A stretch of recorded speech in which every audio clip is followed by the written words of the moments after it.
Hi, good morning, everyone, and welcome to our second webinar on the topic of i-Portunus, the mobility funding for artists and creative professionals. I will shortly introduce today's program. We will start this meeting, this webinar, with making a poll for our attendees that are currently on Zoom, so as to see what kind of disciplines you are working on, what is your motivation for going abroad. And so we have 3 short questions with multiple choice of answers.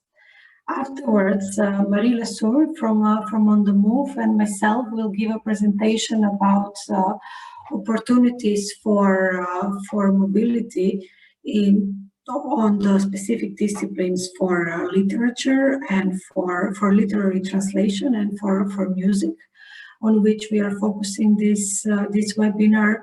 And also we will talk a little bit about the current situation with COVID-19 and how does that affect the general field of cultural professionals, and what kind of creative solutions were out there for you as creators, but also for organizers. And afterwards, we will see a presentation, introduction of the current open calls by Oksana Sergevska-Kravchenko, who's the director of Izolacija, one of the partners of the consortium for i-Portunus. And part of Oksana, we also have here Mikhaila Glboki from Izolacija. We have Mathilde Lajariche from Institut Français and Elisa Choudin from Goethe Institute Brussels. And they are all here to answer all the questions you might have considering the application process for i-Portunus, or any other questions that you have directly connected to the program of i-Portunus. Also, any questions you might have about mobility and networking abroad. You will hear the presentation from Marie and myself. Please also ask us whatever you think it's necessary to help you to move forward. So without one thing I think it's important to mention as well is that you can ask questions throughout the whole webinar in the Q&A section, and we will do our best either to answer them immediately, or at the end we have reserved time for directly answering the questions. Without further ado, I think we can start with the poll to see who is here with us, and then we'll continue with our presentation.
Thank you everyone for submitting your answers. I will quickly read the question and then the three most represented answer. So our first question was who is in the room, whether you're an artist, a cultural professional, active in the field of, and you had the possibility to choose one answer. And 32% of our participants are in literary translation, performing arts and architecture, 11%, and then we have other 21%. The second question, what is your main motivation in 2021 to engage into a mobility experience in another country? The biggest amount, 58%, answer to develop a project, so collaboration, research, and similar. And the second answer is to do prospection for a new project or to take part in an event, festival, networking meeting, and similar.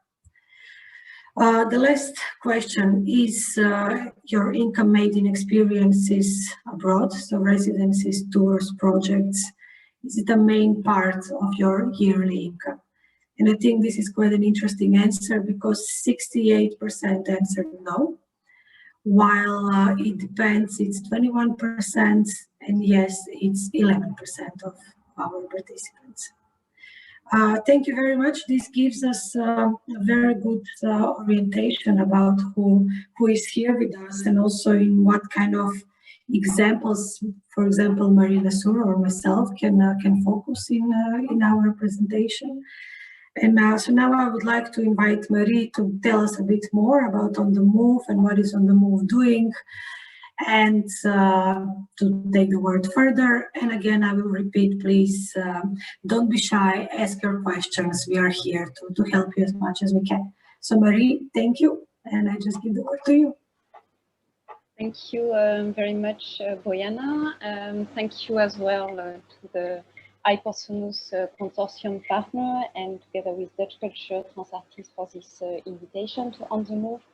Yes, so the idea here is more like to share a few information or a few tips with regard to where to find mobility opportunities with a particular focus, I would say, on music and literary translation. But as we could see in the poll, you know, we have quite a diverse group of people, at least within this Zoom session, and also there are more people eventually watching this webinar also on the Facebook page. So I will take also a few larger type of example. So in terms of, I would give like three types of tips with regard to where to find information and the kind of opportunities that you can find at the moment through the On the Move website in particular. I am just sharing in the chat so the link of On the Move website and also the link related to the news in particular. In a nutshell, for those who are not familiar with On the Move, we are a mobility information network, and part of our mission, we convey and we signpost information about mobility opportunities and funding. We try as much as possible to cover all discipline, and we are also open, like you know, in Europe and internationally. So we don't fund, unfortunately, we don't give funding directly to project mobility, residency, collaboration, touring, training, and so on. But we try to identify where you, as an artist, a cultural professional, an organization, you can find funding. One of the first way, so it's through our news section. So I just gave the link, and it will be shared later under the webinar report. So this is where you can find calls which are sometimes one-off or which are linked to specific programs. So for instance, we have at the moment in this section the i-Portunus calls, because they are linked also to this second phase of experimentation of this mobility funding scheme. And we have also other type of call. As far as the music sector is concerned, I am still sharing them, even though in this particular particular group. Apparently, there are not so many people related to the music field, but since this is one of the focus, I am sharing them. So you have, what is interesting also in this context is that we have more calls which are also related to Creative Europe projects. So that means that projects which were already funded with different partners in Creative Europe country. And after you have calls to identify, for instance, through the first call I am sending Footprints, it's a project on music and environmental sustainability and how the music sector can embed more this question. So there is currently a call, and it's quite lucky because in fact the deadline was postponed till the 22nd of February. So you can eventually, if you meet the eligibility criteria, still apply for it. Another call I share is related to ENOA, which is a network related to opera, and they have also a call at the moment for creation. So this is also part of the Creative Europe project. So this is part of this call that you can eventually apply. Another call, just to give an example, again, so it's a good timing. I mean, it's a good timing for that kind of meeting. There is a call on literary translation residency, which is also funded by the Creative Europe program. It's called Literary Translation in Motion. What is interesting as well is that it's part of the Creative Europe project, but it was a specific call related to the Balkan region. So there is also a specific emphasis on literary translator from the Balkan region and some EU member countries. So these one are more like, news opportunities which come and go, I would say, depending also on the context and some funding scheme. Another way to find funding, it's through our website. It's also like through what we call the mobility funding guide, where we try as much as possible to include a regular mobility funding scheme. So not the one-off, not the calls which are related to specific program, but really like funding scheme which are related to regular program for funding body, be them public or private, of course, when they do exist. But it can be interesting to look at these guides in the country you are also interested to develop a project with. And last but not least, another way to get to know opportunities, and I would say more than ever in the current context, this would be through a network. Many of you also say in the poll that what you are interested also is to develop projects, to get to know people, and more than ever, despite the context, networks are also great sources of information, connection, opportunities, and resource. And more also, they become even more open towards other type of members. So I am sharing the chat, in fact, a guide which is called Move On, which is a guide which helps artists and cultural professionals to develop their career. And the recent update was supported by Institut Français last year.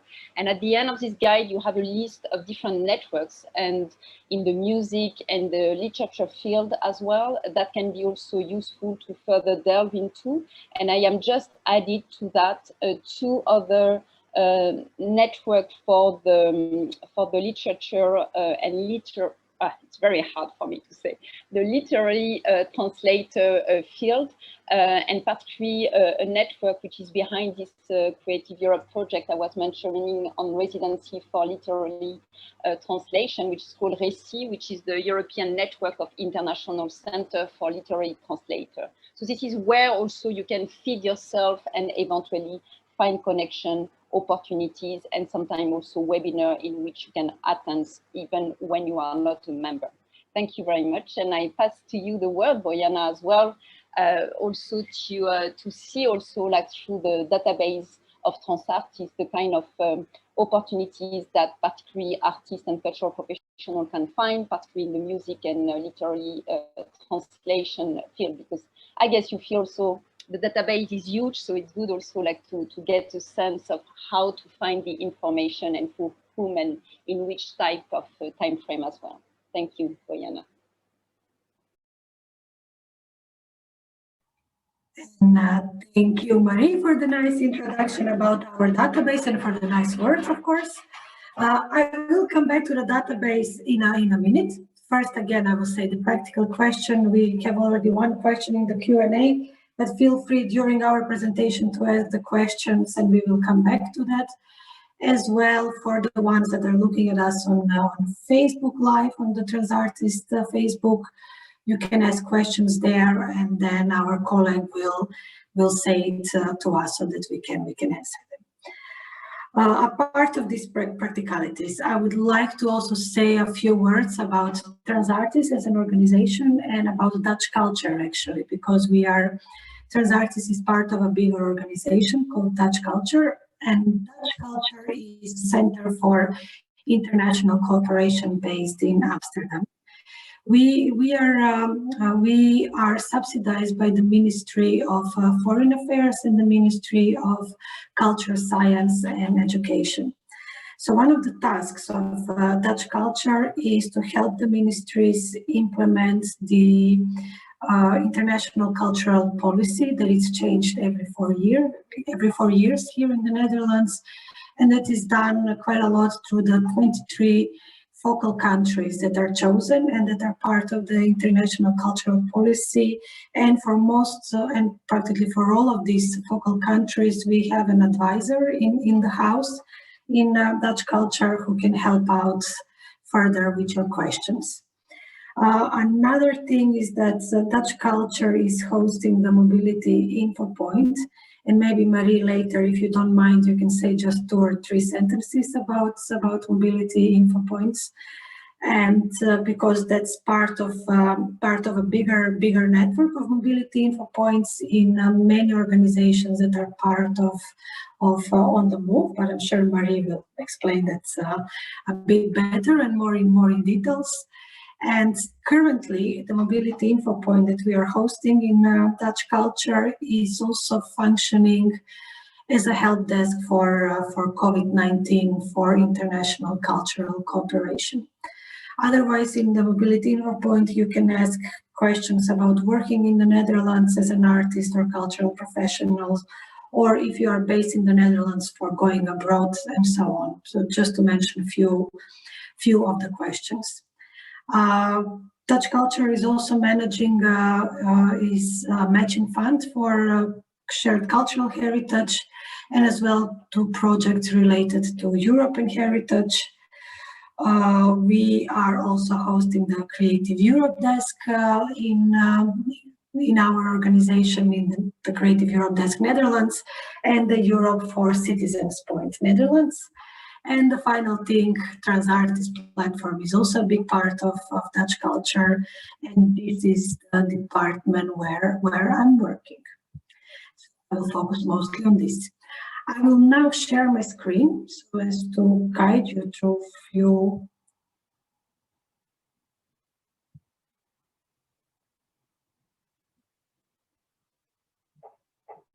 Okay. So I guess I can imagine that most of you already know the Transartist website, so I will go just in a few basic things about what kind of information we are offering, which is with a big focus on artists in residencies and the open calls that artists in residencies are having. Our database is the main part of and the most visited part of our website. We collect information from residencies from all around the world, and we do host the largest database in the world with a current number of 1,423 residencies. And there are a few criteria which the residency places or organizers needs to fulfill to be part of our database. To name a few, you need to be, as an organization, open to international artists, or at least to few groups of different nationalities. So it's not for residencies that are open for bilateral exchange. And also, you need to work by open call, so not by invitation only. And if there is a residency fee asked by the organizers to the artist, that fee needs to correspond with the reality of the GDP of the country in which they are based. I will not focus so much on these general details about our database because you can read all this information on our website. I would just like to mention that we also, in Translator, we are also hosting Air Platform NL, which is an umbrella organization for residencies based in the Netherlands and in Flanders. And my colleague Heidi Vochels is working on this. So we organize different meetings, not only in the Netherlands, but also with different partners abroad in how to exchange not only information and experiences, but how to strengthen the field of residencies in general. The last thing I will mention about our website is the do-it-yourself section. And this section is you can post a call yourself, whether a call for artists or if you're looking for a studio space. It is free of charge, just like being part of our database. There are no costs involved, but it is quite a curated database. In this sense, in this part, call for artists or for studios, we do not curate the calls. We pretty much publish everything that we receive. We are just doing a quick scan for spam. So it's also one of the most, I believe, third most visited page on our website. And also in terms of now to connect everything that I said back to i-Portunus. Also in this section, because there are many different calls about festivals and about exhibitions, about exchange projects, it's also an idea to have a look and to see maybe there is some place for which you can actually apply and through the i-Portunus fund. In our database, you can search by region, by country, and by discipline. So because of today, we are focused on music and literary translation. For example, I will do this. And you will see all the residencies, in this case in Southern Europe, that are able to accommodate music. I had a few examples prepared for you that I wanted to show you. So if you just give me a second. Okay. So in terms of residencies, there are many different types of residencies, and there are also many different models of residencies. Therefore, it's still a challenge to come up with a clear and strict definition about what residency is.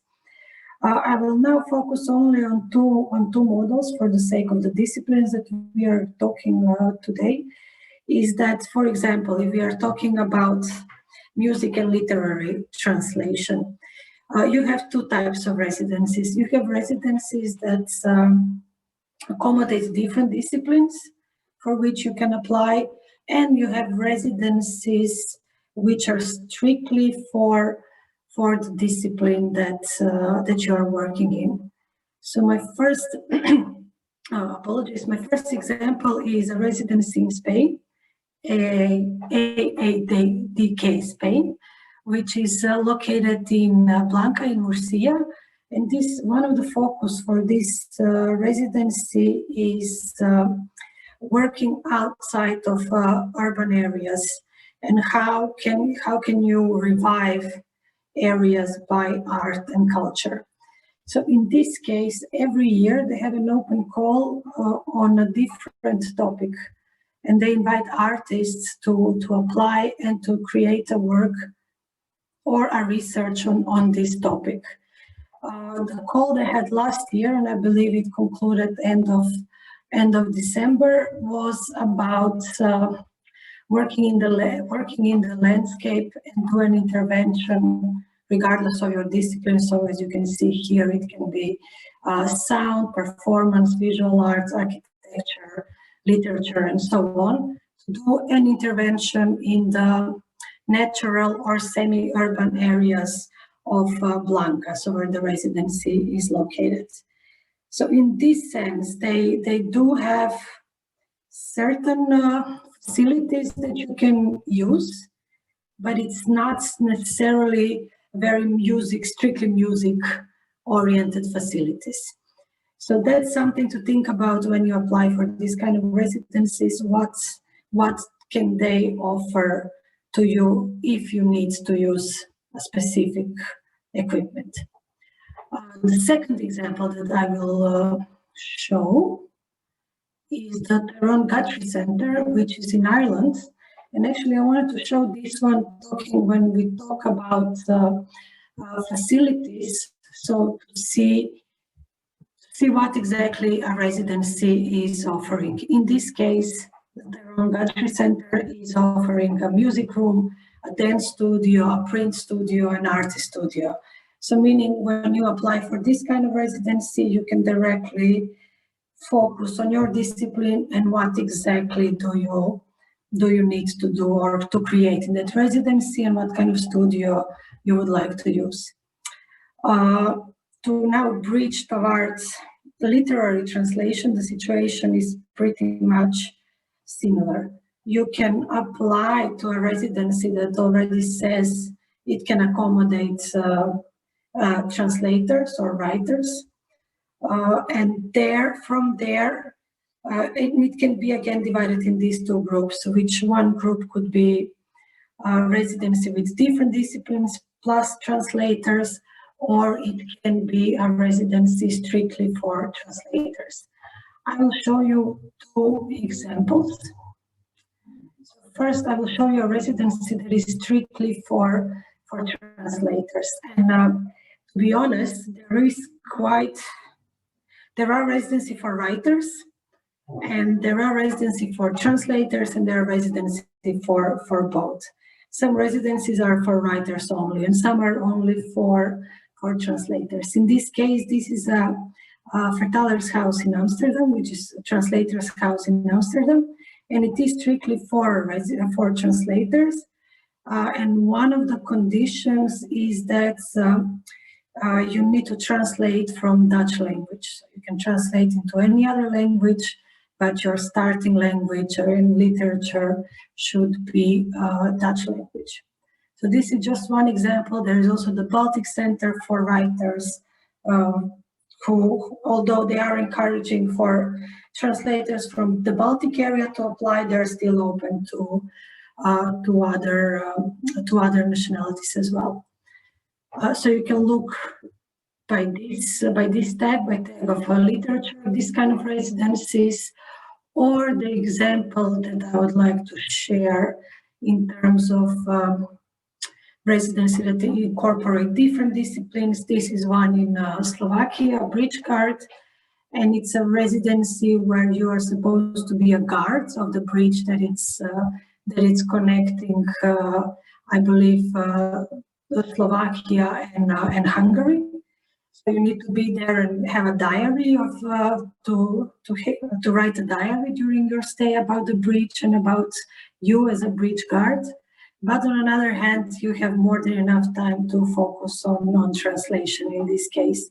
And it is up to you what kind of literature you want to choose and what language. So there is no restriction in that sense. I think I will end my presentation here on this topic, and I'm curious to hear what more Marie has to say. I think first, if you can say a few words about the mobility info points, and then I'm more than happy to hear about the current situation and how other organizations and networks are dealing with COVID-19. Thank you. Thank you very much, Bojana.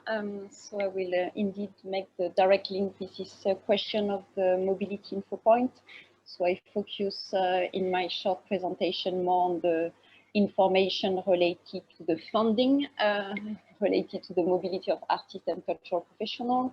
But of course, there are also other aspects related to this question of mobility, and very often these aspects are very challenging to tackle. It can be all the question linked to administrative process, social protection, taxation, in some cases as well, visa issue, Now also we see more also questions related to intellectual property rights. So all these questions which can be very specific and which are also like very based on case to case. So we have indeed what we call a mobility info point. So that means about close to 10 organizations, mostly active in Europe. I am also sending the link in the chat, and it will be shared later with the video of this webinar. But you can find it really much on top also of the On the Move website, because this is also very important aspect of mobility.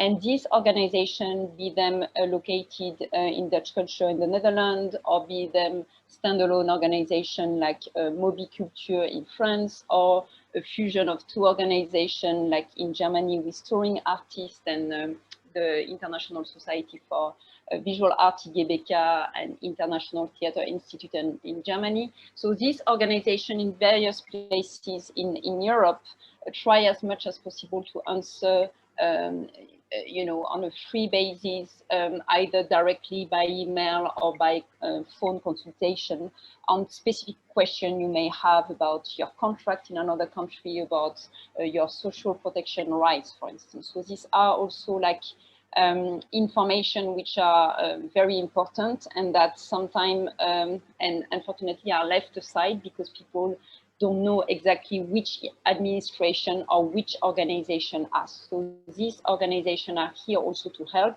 and we hope as much as possible that this network can also grow in other countries. I mean, I see here our colleague from Ukraine. I would love also like to have that kind of mobility info point, for instance, in country like Ukraine. I think also before with Bojana in the second part of this session, beyond the opportunities and how to find opportunities, we wanted also like to reflect a little bit about the impact of the COVID-19, of the pandemic on the sector, and of course, first and foremost on the mobility aspect of it. But maybe I can just take 2 minutes to, there is one question which is asked, and I think is directly linked to, what was said before, and it unfold very well also with the conversation. You have Maya Erak, sorry for the pronunciation, who say we plan an exhibition and it's an activity in one bigger project, and we have artists, poets, photographers, visual artists that come from other countries to Croatia. So is it possible to apply, or is it only for Croatian artists going in other countries? So it came quite quickly in between our two presentations. So my piece of advice here would be very much to look, I mean, basically we need also the project. So it's, it's almost like each artist can be a particular case to get some funding schemes. So the best is maybe also to look at, for instance, the opportunities which exist in the country that you invite. So maybe it can be like through checking the mobility funding guides for each of the country where these artists are originating, or it can be also to relate sometimes to national cultural institute like Goethe Institute, Institut Français, or Instituto Cervantes, depending on the country as well. And not to forget as well, sometimes cities and regions can have also like some travel support because they have, it can be also part of their international mobility support. So this could be, maybe it can be further developed also like through the second part of this conversation, but it's also how a way to use website and information.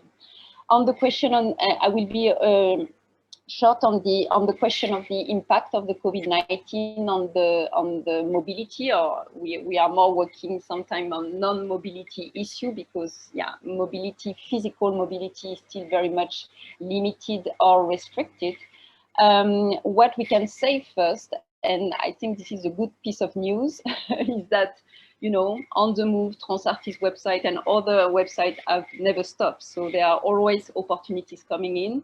What is interesting as well is that the i-Portunus is still, developing as well, or other mobility funding schemes. So it's interesting also to see how organization and resource center have been also adapting still, to inform the sector in this very challenging context. as far as On the Move is concerned, we have adjusted our editorial policy, and we also include opportunities for international collaboration or formal research or remote residency. But as for the physical mobility, we only focus on opportunities where artists and cultural professionals are at least, you know, remunerated or get even a small fee. Because as we know, the online world is offering a lot of opportunities, but very few are really paid. So we really stick also to this particular aspect. What we can notice, a quick typology of the calls that we have right now in this context of the COVID-19 pandemic, and how it will also eventually contribute to revamp this call, is that we have, I would say, the usual call, and I think it's the same for Bojana with the residency or even the i-Portunus program, but with this, you know, mention of the COVID-19, and that eventually the organizer can adapt the funding scheme depending on the evolution of the context. We have also, and I will share two examples here, which are also very much I would say cross-disciplinary or open to various disciplines, and I fully support also what Bojana said. I mean, we can focus on particular discipline when we are looking for opportunities, but there are also opportunities which are much more cross-sectorial and also connect to other sectors. I am also sharing two examples here. Again, in a way, it's related to I mean, some course and opportunities which are supported by the European Commission. There is the LFZIS, the European Capital of Culture, which was supposed to be in 2021, so it has been delayed, and it will be now in 2023. And they have a recent call also like to support projects, and it's really open to various disciplines. All the disciplines that you put in the survey today, in the small poll we have at the beginning, are covered. So it's also interesting to see how some, you know, big events like that have readapted and delayed, and proposing also another type of support. And I added as well a call. So here we are going Europe and another continent as well with Asia, with the Asia Europe Foundation. So for those who are also interested, this is also the Asia Europe Foundation. Is an intergovernmental foundation, and which gets also some support from the European Commission. And here they really decided to go virtual. So they have a mobility funding scheme, which is called Mobility First, and they decided to go virtual because also of the challenge, even more important to connect Europe and Asia in this particular connection, in this particular context, sorry. And last but not least, you have also like opportunities which are kind of a mixed or offer eventually a kind of hybrid format between real mobility depending on the context and also like remote type. And I would like to share there is this, for instance, another network, the European Network of Cultural Centers. They have also this call, which is cross-disciplinary, which helps also to incubate future European projects. So they plan, I mean, we really hope that the pandemic will stop, but also for this project, because the plan is to do it in the Canary Islands, which would be very nice for the selected people to go to the Canary Island to develop their, European project. But at the same time, it's also planned to have it also remotely or in a distance. So it's also to show this kind of adaptation, which is, I would say, not easy from both sides, but at least there is a way also to continue to rethink format of collaboration, format of mobility, while connecting them also sometimes to transversal issue related. You will see many of these calls connected to the notion of inclusion, social engagement, environmental sustainability, and so on. So just wanted to share that, and maybe Bojana, you want also to share from Transartist experience, maybe also some creative ways sometimes that residency organization had in the current context to adapt and to still have an offer for artists and cultural professionals. Thank you. Yes, of course, the residency world, just like any other segment of society, had to act very resilient and very creative to this pandemic, because I believe nobody in any sector of the society has calculated pandemic as a risk in any kind of risk assessment. So we were all very much unprepared for what's happened to us, and we are all going with the flow. But the beauty of all of this is that any experience in, let's say, Sao Paulo can be translated now to Amsterdam, to Paris, and so on, because we are all pretty much in the same situation. Of course, we are in the same situation, but of course there are so many differences in how governments are reacting, and then later on how is that reflected into the cultural field. In the residency fields, because residencies are very much dependent on physical mobility and going and traveling. So just like the tourism sector, on some level, they have been really hard hit.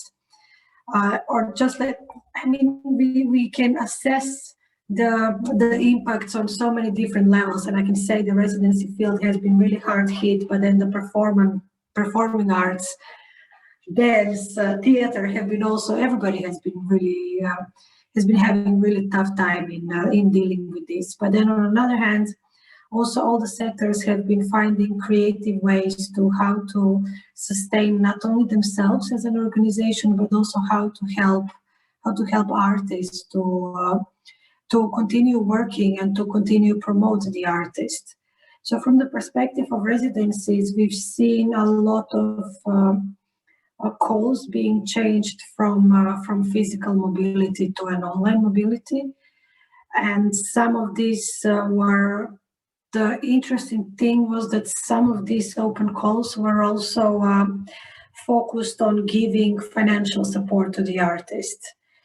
Few of them were quite locally focused, so to local artists, but there has been also an open calls from different areas in the world that were open to all the artists that can apply. And sometimes this financial support would be symbolic, and sometimes residency organizers have been quite flexible in a sense that this fee that they receive could also be used to pay the rent, for example. So to pay all the practical things in life that maybe suddenly the artist lost their income.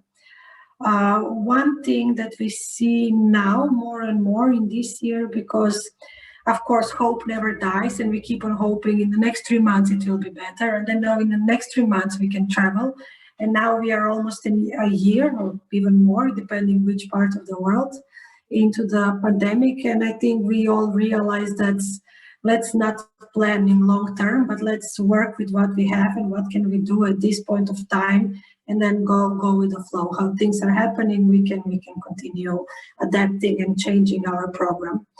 But quite a substantial number of residencies canceled their residence from 2020, and they postponed it to 2021.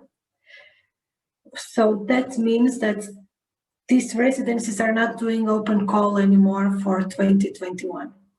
So we do see a bit of less open calls than the year, well, I can't compare with the year before, but I can compare it to 2019. On another hand, we see in organizations who have a leftover budget from 2020, and then they decide to use it this year for virtual mobility, let's say, or for encouraging artists in their immediate locality, but also from around the world. And I'm just going to stop my talk a little bit, because I see a question, because I think it's quite relevant to what I'm talking right now. And the question is, could you define a little bit virtual mobility as a residence model? It's just like it's difficult to define what residency is, it would also be difficult to pinpoint an exact definition about what a virtual mobility would be. I would say, in the simplest term, it would be mobility, that it's not happening physically, but that it's structured through the online medias. And the models of how this can be structured can be many different models. As I said, one example could be that you receive a funding and you do a research into your own area.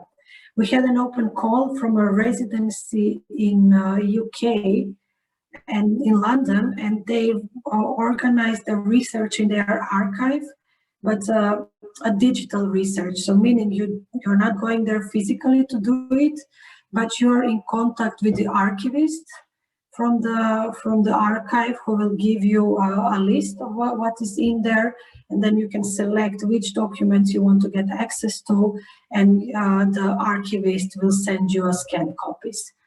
And then based on that, you create your project. So this is one example of virtual mobility. A second example, there was an open call from a residency in Japan, in Sapporo Tenjiyama Arts Studio. And they structured their whole open call was structured in a way that you had to physically move for 60 days. So to travel from your country of residence to Sapporo in Japan. Of course, physical under quotation marks. So it's about how you, in your imagination and through virtual possibilities, so let's say Google Maps or social media, how will you plan your travel to Sapporo, and where do you want to maybe do a pit stop in a hotel or in a residency? So you had 60 days, and plus you received a budget from the residency for this travel. So how artists are getting more creative in using this mediums, so residency organizers are doing the same. These are just few examples of quite a few, and I'm sure we will see more and more of this kind of not only virtual, but eventually also blended mobility, where part of the residency will happen online and partly will happen in the physical place. I will send the links of some of the examples I mentioned, and I will just like to finish this talk with an inspirational live cast. And that's a live cast that were organized by Dutch Culture and Pakhuis de Zwijger. That is, and the live casts were about, the title was Infected Cities.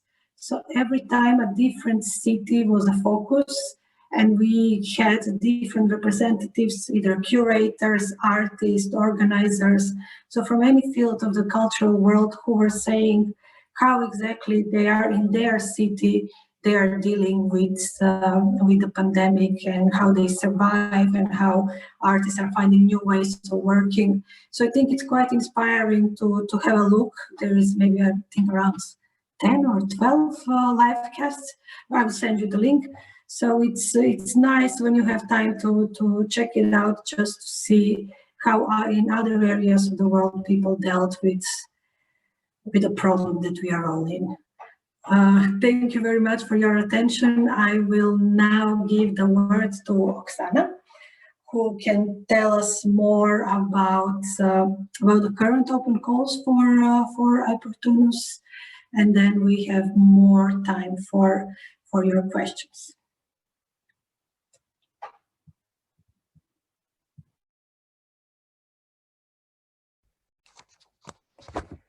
Thank you, Bojana.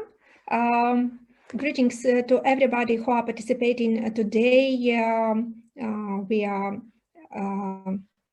Facebook or during this event. So I'm happy to present a bit more practicalities and answer maybe some questions and share the information about calls which we are having just now, and maybe to help you to be more skilled or more advised in applying to i-Portunus. A few words about i-Portunus. What is it and for what is it? So I need to say that i-Portunus, it's the second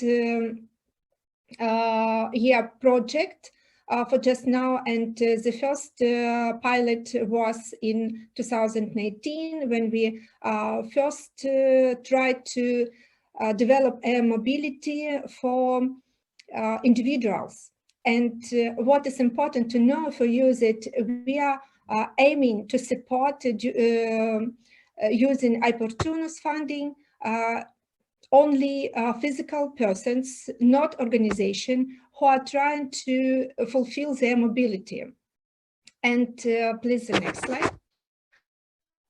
So, i-Portunus based itself on the experiences obtained in the first phase, so I mean in 2019, and on our webpage on i-Portunus, you can find the detailed information with all the operational study. You can find the executive summary and all the attachment. It is very interesting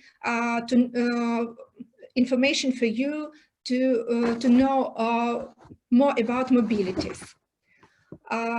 Speaking about mobility and who can apply for i-Portunus, we can speak about 41 countries, including Great Britain, which are eligible for this i-Portunus course. The full list for 41 countries you can find in our webpage, and check if your country is eligible for participation for i-Portunus as well. I need maybe some help from for sliding. Yeah, the next one. And yeah, this is info about 41 countries. And in the next slide, we can see already, yeah, in 2019, in phase 1, we were working with performing arts and the visual arts. And happy to share the information that 337 grants were shared for support individual mobilities for performing and visual artists. For this second phase, we are working with new sectors to develop a new strategy, to develop a better scheme for the mobility, and we are working and supporting the music, literature translators, architects, and historical heritage, or culture heritage, we can say. So in total, we have 5 open calls, so 2 for music, and for just now, all of these open calls are open. Next one, please. Speaking about dates, you can see that deadline, for instance, for music call is 28th of February. And you're open either to choose the first call for music or the second call for music with the deadline of 15th of April. So speaking about architecture, architecture is open till 14th of March, and literature translation is open with the deadline for application till the end of February. So, and speaking about budget just now, which will be presented in the next slide, you can find that in total we have the budget 500,000 euro for all the mobilities we can support during this year. And you can start your travels after you are applied and getting the notification, and you need to end your travels not later than end of November this year. Unfortunately, already I need to tell you that unfortunately we can't postpone the last date of traveling, so you need to come back and finish your travel not later than 13th of November. Why it is such kind of deadlines? Because we need to analyze and make improvements or suggestion for a new scheme, which will be we are so happening that it will happen in the end, that i-Portunus will have its life for the next seasons and will be supporting as much sectors in culture as it could. So general speaking, it should be open for all sectors of culture, but not for, unfortunately, not for this year. In this year, once again, you can apply for literature translation, not for literature, but literature translation, for music, for architecture, for culture heritage, and once again for music. And maybe more practicalities about literature translation. Open call will end in end of February. You will be notified about the results on the 2nd of April. The earliest date of departure will be the 1st June, and you need to come back on November 30. All the detailed information with more than 6 pages of described info, how to apply, with all the big instruction you can find either via the links details or on i-Portunus webpage. And a lot of questions which are already we faced, we are trying to put into Q&A section on our i-Portunus webpage and try to help you to be more happy with the information. What else? Our team, I mean, all the team of i-Portunus and all the partners, we are very open answering your questions via emails, and these webinars can help you as well to find the answers on your questions. Speaking about music, the same deadlines as for literature translation.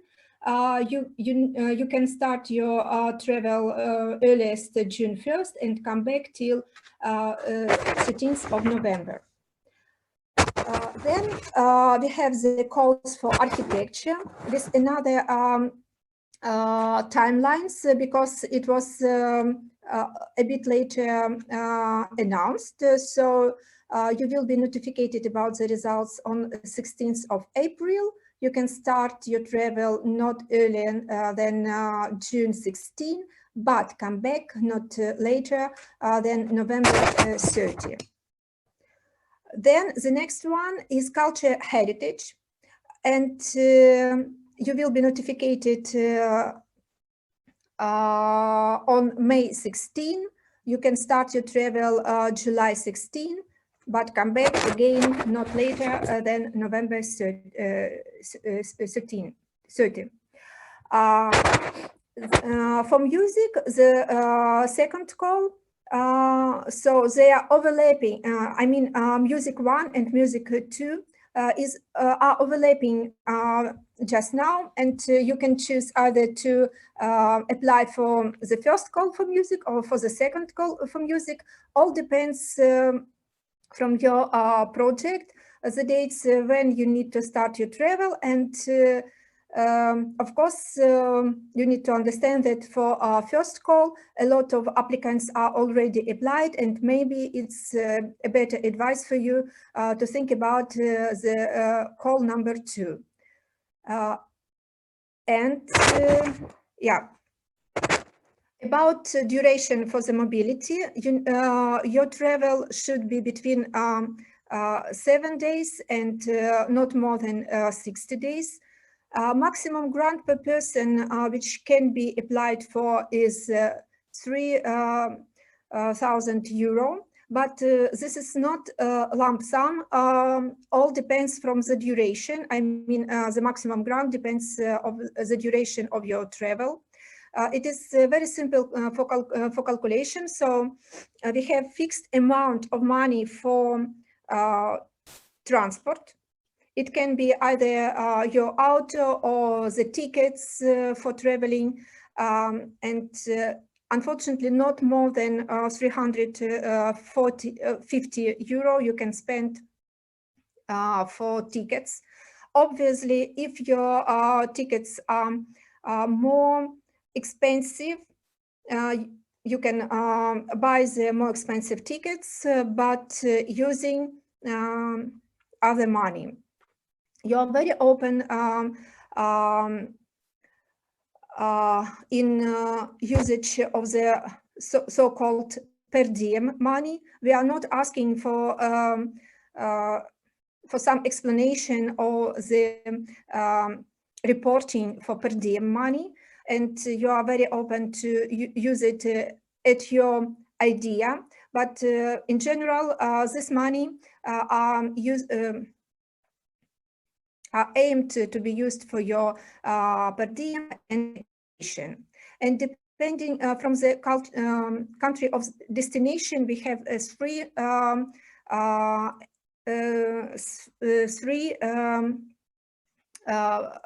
amounts per day, and you can calculate. For instance, if your travel is 10 days to Ukraine, then you can multiply 10 days for 60 euro per day. And so you can find the amount you can apply for this travel, plus the money foreseen for transport.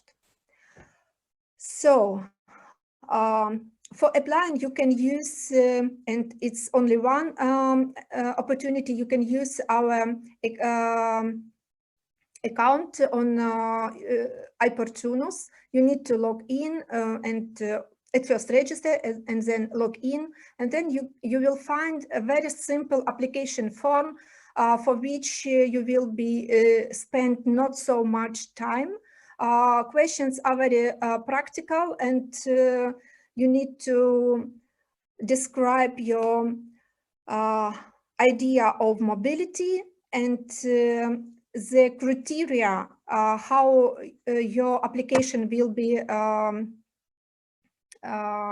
judged. You can find in the whole instruction, and you can find that it is not about your project, it's most about your mobility, and your main idea is to describe how you're ready for this mobility, what this mobility will give you as a professional, as a creator, and why you need to be financed for. That's why I'm very advise you to be a very open in answering the question about why it is important for you. Either you are emerging artists or creators, or either you are already established, you can apply. You need to describe only the necessity of the mobility. And maybe I need to say that we were trying to be more simple with our application form and the reporting forms as we can. And because application form is easy, budget, it's very easy for calculation, and reporting is easy as well. And you need only to mention and describe in a very open form without using some strict formulas how it was in reality with your mobility, what impact and how what the results were achieved during your mobility. Yeah, it's in general. And now I'm very open to all of your questions. I see that some of the questions are already in the chat and questions and answer sections. So let's start this and try to be more practical for your as we can. Thank you, Oksana, so much. I think you gave us quite a good overview of everything that's i-Portunus is providing at the moment for what artists can apply, about the different possibilities for the different disciplines. I will now start with the questions from the chat, and then I have Facebook questions, and I have the Q&A. I think this question, correct me if I'm wrong, but I can answer it very quickly. So the question is, can we finance mobility in our own country of origin? The answer is no, right, Oksana? Yeah, it's only for traveling in another country. But maybe I need to mention that you speaking about mobility inside the country, it is not eligible. But if you are going to invite to your country somebody from another country, it is eligible. So the main rule for eligibility is it should be cross-border mobility. Thank you. Can I add something? I don't know. I don't know if that was also the meaning maybe of the question, but I would think also that the important thing for the artist applying is the country where he or she resides. So in that sense, that could be a different country than where that person comes from. So for instance, if the person is French but lives in Italy, they can still apply to go to France because they legally reside in Italy. Yeah. Great, thank you. I don't understand the 350 forfeit for travel expenses. Is it the same amount in the case of segmented mobility, or is it per country visited, or is it just a global forfeit? So it's a global. It not depending how many travels you will make during the mobility. For instance, in case of segmented mobility, it means that the maximum amount which is in this grant will be the same. I mean, 350. And the last question from this participant is that their research project is cross-sectorial, cultural, and architecture.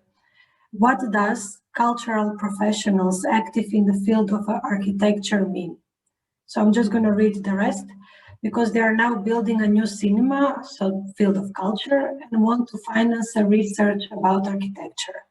Can it fit the call if they are going in partnership with an architect?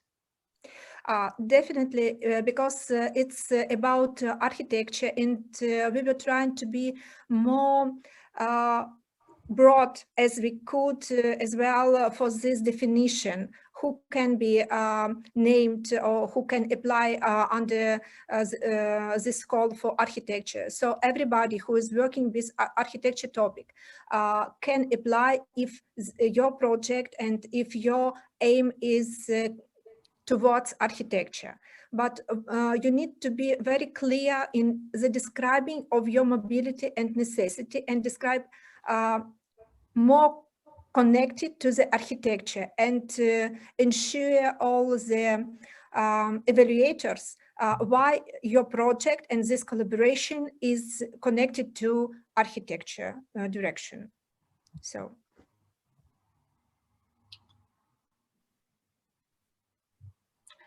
Okay, I'm going to the next question that concerns literary translation program. Does i-Portunus only support mobilities connected with a stay at the translator's residency or another hosting? Sorry, just a second.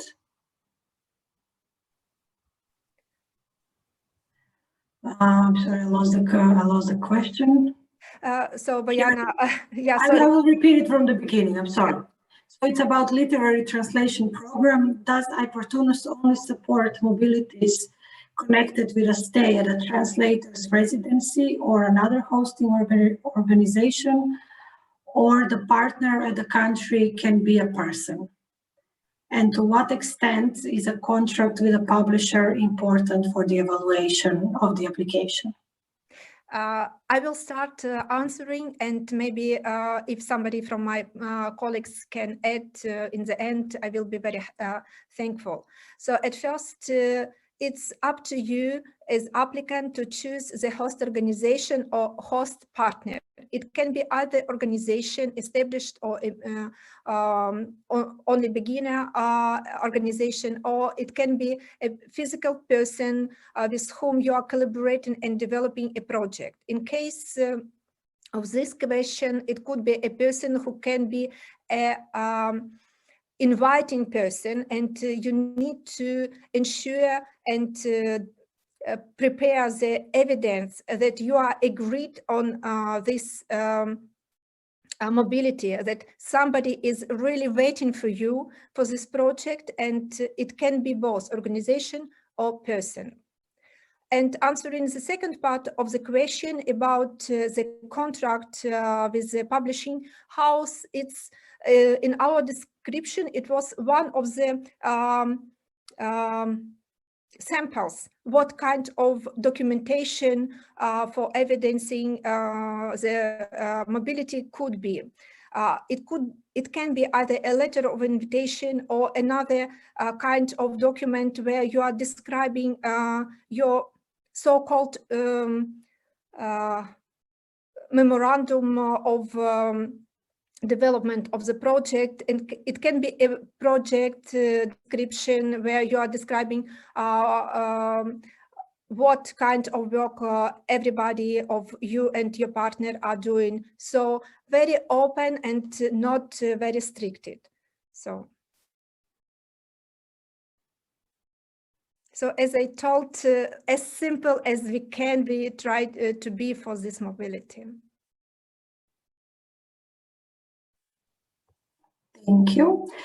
Did we share, because now I'm following Q&A in the chat and Facebook, but did we share the email from i-Portunus in the chat section?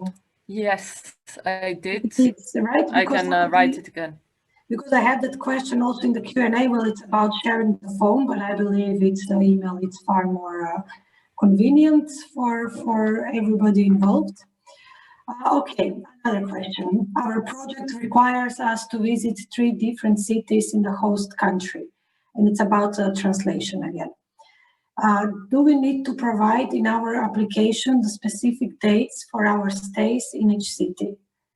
How detailed should the application be, since we cannot easily make specific plans for 6 or 8 months later?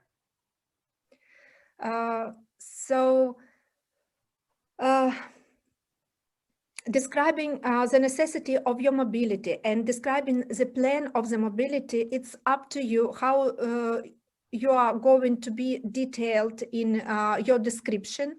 But if you are trying to be detailed with the dates, with the city names, it will help the evaluators to understand how the mobility is thoroughly developed. Are you really going to fulfill this mobility? Are you really need this mobility? So this is all about how you need this mobility. So definitely we understand that it's not easy to date, for instance, very exactly the dates, but you can then in the after you will be selected, change the dates if some of the changing of your plans will be happening. So it's very easy in describing, and you are not so stricted in our form for application, but as you can more describe more detail, as much better is for your application, because all the information, additional information, can help the evaluators to be ensured that they need to support only you but not others.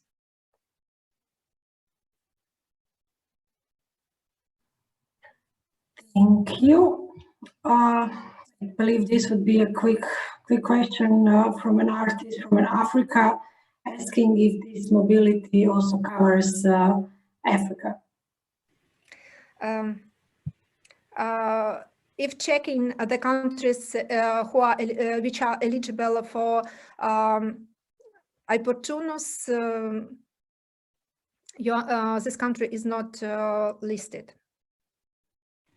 So just to add, yeah, as it has been said before, it's the 41 countries that participate in the Creative Europe program. That, for instance, includes Tunisia. But yeah, as Oksana said, just to be sure, you can look, I can send again, you can look on the website, the list of countries specifically. Thank you.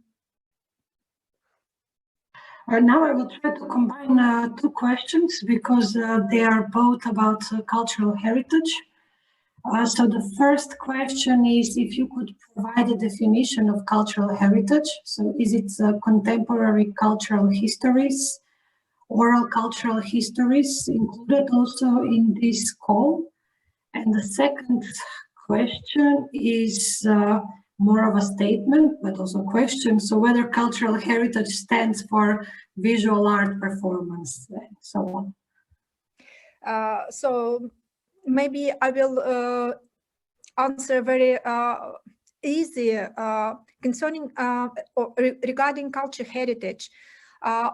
We are broad in our definition and understanding, and you can apply for every project which can be combined with culture heritage. If you visual artist can describe your project and connection of your project to culture heritage, yes, you can be eligible, but you need only to describe and explain why you are connected to culture heritage. And then it will be upon evaluators who will read your application and understand if your project really and your mobility is connected to this or not.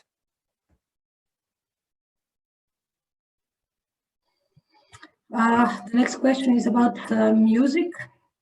Whether it is possible to finance a tour of a music group for presentation of a new record, and for example, travel to 2 or 3 countries, and is there a limit for amount of countries, is the first question. And the second is, should they already have venues booked? So at first, maybe I've lost the first part of the question and try to now to answer the second about the limit of countries. No, it is no limitation to the countries you can visit. So you can use so-called segmented mobility. You can or continued mobility. You can start your travel and continue, or you can travel to one country, then come back to, again to your country, and then come to second country. So it's up to your plan. But what you need to remember in this case, when you are traveling, that the minimum duration for traveling should be not less than 5 days. For instance, if you come to one country, you need to be not less than 5 days. Then come, for instance, to the second country, and then it should be so. If you are stopping in one country, it shouldn't be less than 5 days. You can travel to another country as unstopped travel, so 1, 2, 3, 4 countries during 5 days. The whole duration of your mobility shouldn't be less than 7 days, the maximum 60 days. And your graphic or your travel should be up to your idea and project, but you need to remember that unfortunately we have fixed amount for all the travels, so 350 euro for the transport, and then it will be depending of your project if it will be enough for you for this travel or not. And just quickly, the first part of the question was whether they can apply to promote a new record. It's about in music, in the call for music, it's about for instance about residency, about new creation, about professional development. It's maybe you need to think about professional development of your project. because it's, for instance, very hard to explain why your mobility should be used in this case for promotion. But if you have, for instance, a show and you can present your project, of course, this promo can be as a second result of your mobility. And then it was a question about should be accommodation already booked or not. Of course, it is better to have the evidence that everything is booked, but I know that in country it is for free, this booking. Sometimes you need to pay for this, and in the case with COVID, when for instance, it will be there's a necessity for canceling the trips or postponing the trips. In this case, you can only indicate the naming or present the idea how you will be accommodated, and then to make the booking before your days of your trips. I think, sorry, just to underline, as Oksana says, as usual in the application, it's really valuable if you put as many details as possible. So as Oksana explained, if you already show that you really have specific accommodation or venues, that's then great. But we do advise to book the accommodations and flights as late as possible, up to 10 days before the travel date, because of the delicate situation with COVID. So that's up to you, but the cancellation fees will be included in your total grant. Thank you. Thank you, Lisa. This is actually a very nice transition to the next two questions that I have, and they are connected with COVID. So the first one is concerning the restrictions due to COVID-19 and referring to the call about music.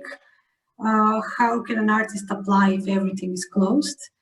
And that the person who is asking the question, they read on the website of i-Portunus that there will be more flexibility. So the question is, in which way will there be a flexibility? And I will just read the second question because it's very, very similar. In case the physical mobility has to be cancelled due to COVID-19 restrictions, can the project take place virtually, and what happens with the funding in that case?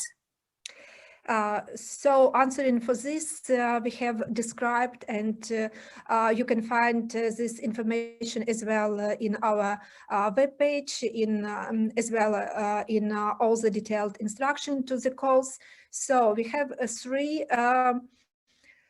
options or three variants in case of COVID. So at first, the mobility can be postponed. For instance, if you need to travel for 2 weeks, you can postpone the dates, but you need to be very clear that your travel should be ended not later than November 30. Then the second option can, in case of COVID, can be the changing of destination country. For instance, you were planning to come to Ukraine, and in case Ukraine for the dates of your traveling will be closed for the visits of foreigner, you can try to select another country. But of course, we understand that this is not possible for all of the projects, because you are planning your mobility, you have to rewrite then your project, the idea of the mobility, but nevertheless you have such kind of option. The third one can be a so-called blended mobility, when, for instance, one part of your mobility can be physical or virtual. And answering the question about what will be happening with the funding in this case. So at first, the first important rule that nevertheless what will be happening in reality, at first every kind and every step of changing your plans should be the first notification to i-Portunus team, because if you are selected, you will sign the contract. And in this contract will be described your proposal. So it will be linked to your description of your mobility. And if something will be changed, you need to inform the team, and then all this will be described as well in your project. And then as to the funding, the funding should be the same and shouldn't be changed, but it could be more than you applied for. So no additional cancellation fees, no additional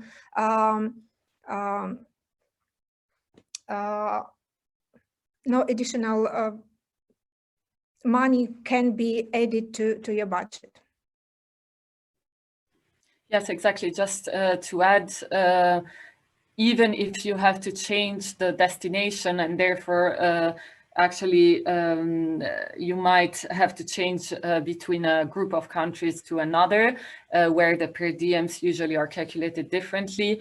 Unfortunately, that would be then after the selection.